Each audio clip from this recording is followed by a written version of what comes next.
Thank you very much for the invitation to be here to share our thinking about the AGI.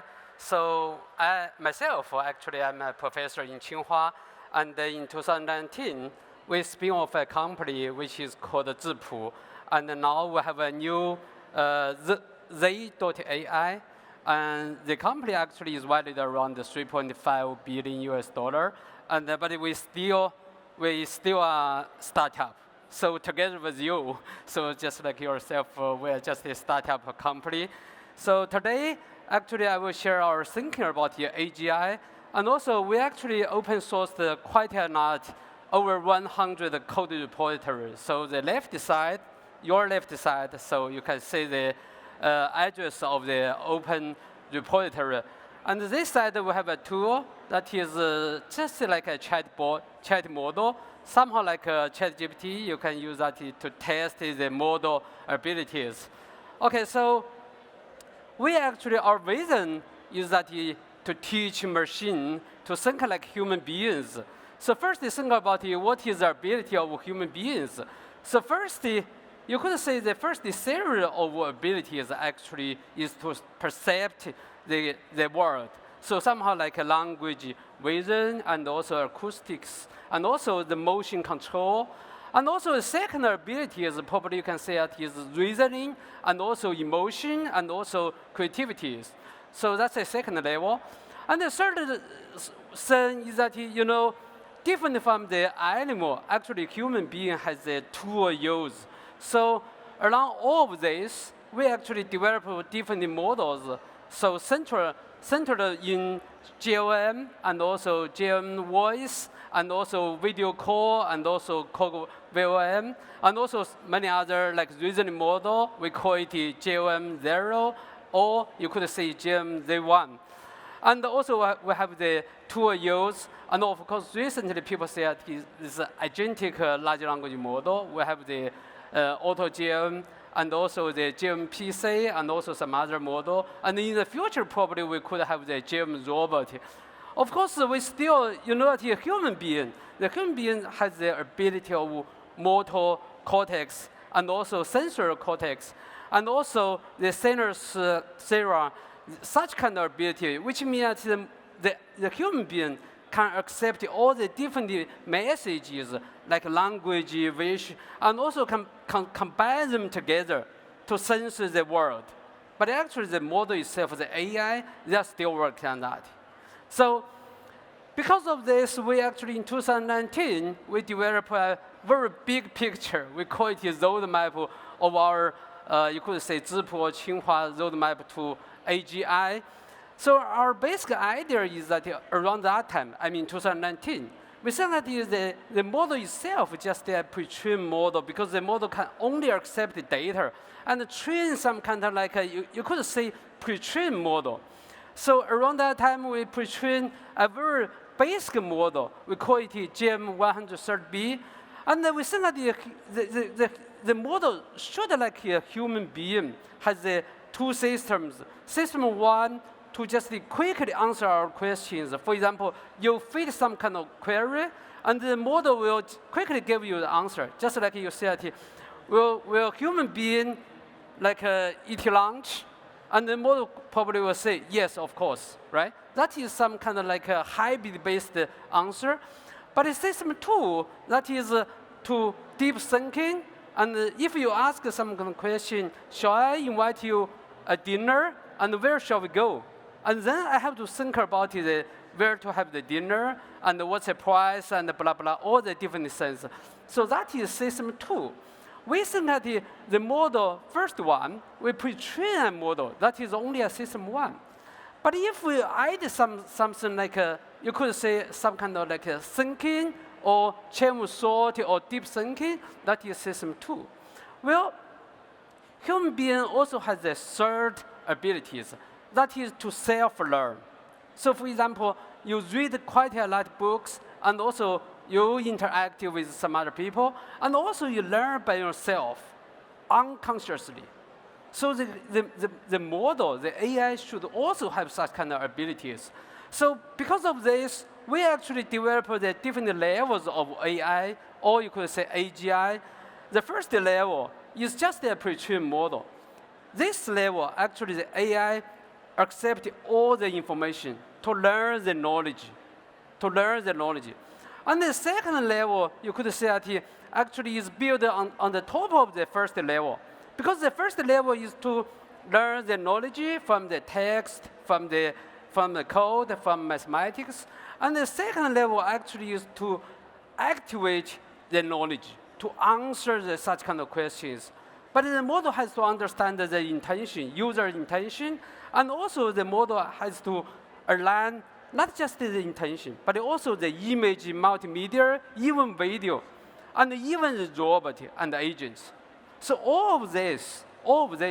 So recently, many people say that, okay, so the different models, they can work on the agent, and also they can work on for example, embodied AI, but all such kind of things, they actually just activate the intelligence learned in the first level to implement some kind of you could say some kind of task.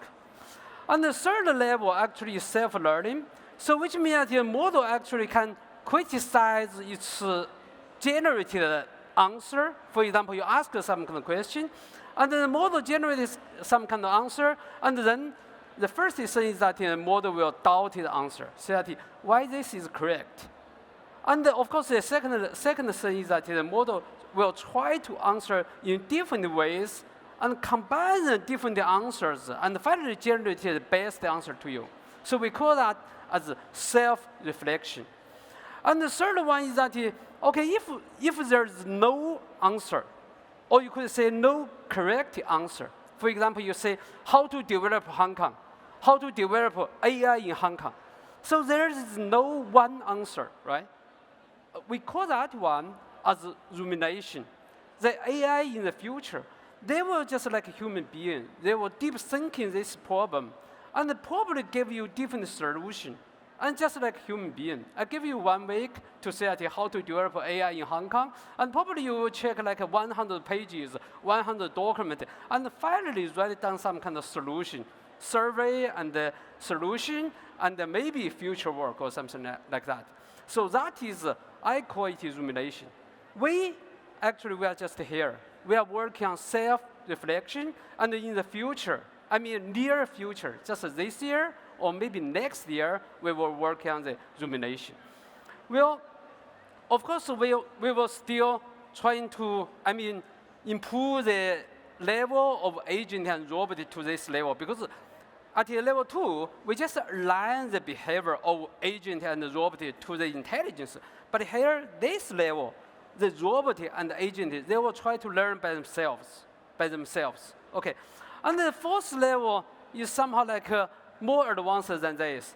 But currently, most of the model, including like GPT and the DeepSeek, and also our own model, we call it GLM, all such kind of model, we are just working on. The base model is basically combine level 1 and level 2, and the deep thinking model basically is level 3. Okay, and in level 4, the model will try to interpret themselves. They will understand why I have to generate such kind of answers. They will try to do that. And the level 5, probably conscious AI. And many people actually talk about is there some kind of like a conscious for AI? I truly believe that, but we have no idea. Nobody can predict anything, right? So in Tsinghua and Zhipu, we actually implemented some kind of like the level 1. So this is some kind of like a level 1 work. Give some kind of questions, like I bought 5 apples today, and I ate 1 yesterday, and so how many apples do I still have? Okay, so the first one actually, because this example actually was from the Twitter, so last year. Okay, the first one is by GPT-4o, and the last one is by our model. Okay, so but this is just level 1. Okay, you can only pre-train the model, and then you can generate the correct answer. Well, for the second, okay, it doesn't work. How can I make it work? Oh, pss, pss. Okay.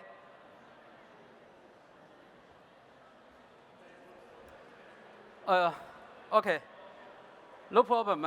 You guys can just make it work, so I can just, I have no idea. Anyway, so I mean the second level is, okay, the second level is somehow like we can actually do some reasoning. For example, you can ask some kind of question, very complicated question, and the model actually tries to use different ways to answer this question, and finally give you you could say the best solution or best answers. And the third level is somehow like the agent. So we have auto GLM. So the auto GLM, they could actually, oh, sure. That work? Did that work? Okay. Okay, so, okay, no worry. Okay, so I mean, I will just quickly use some kind of time to probably summarize what I'm talking about. So why this ability has been generated by AI? Probably the first work you can check about is the emerging abilities by Jason Wei from Google, and now he actually working in OpenAI, and he actually has the idea that, okay, if the model size actually exceeds some kind of number, like 100 billion, and then the model probably suddenly has some kind of abilities. So this is 8 different tasks, and you will see if the model size exceeds 100 billion, and then they could have a very significant improvement on different tasks. Well, I mean, in the end of 2023, and Fisher from Stanford University, they actually challenged about this. So they said they have some kind of interesting result. They said, okay, if the evaluation, the metric to evaluate the ability of the different model is a non-linear function, then we could say that we could observe there is you could say, an emerging ability. Otherwise, actually, it is just some kind of like a linear improvement. So this is a totally counterpart, different observation. Well, last year, I mean 2024, we actually observed a very interesting. We found that it's not just about the size of the model. It is actually about all the different things considered about the loss of the objective function, including the data and the model size and also the computation. So finally, you see that if we combine the different things, and also we can normalize the model size, and we can actually obtain such kind of results. For the model size, if we consider the data and consider the computation and also consider the model size, we actually could still have the emergent ability for all the different models. So that is the so-called emergent abilities of AI. So we truly believe that in the future, someday, the model, the AI, could have some kind of emergent ability on different, you could say, abilities. Okay, so in Tsinghua and Zhipu, we actually develop different models, including the text model, coding, and the text-to-image, text-to-video, and also reasoning model, and also even the different, kinds of the applications. So, and the most important thing is that we have our own model architecture, GLM, and we are still focused on you could say the AGI and also the model itself, and how to collect more data and develop the advanced algorithms, and also build the best model. And so for the application and even the cloud, we actually find the partners. For example, we actually invested like 30 companies on the different applications, including for example, internet and phone, and also we find the partner to build the joint venture companies. And also we actually collaborated with different cities, for example, Shanghai, Hangzhou, and also even Hong Kong. We built an office here, and also Shanghai and Chengdu. We just collaborated with the different cities and help them build successful large language model applications.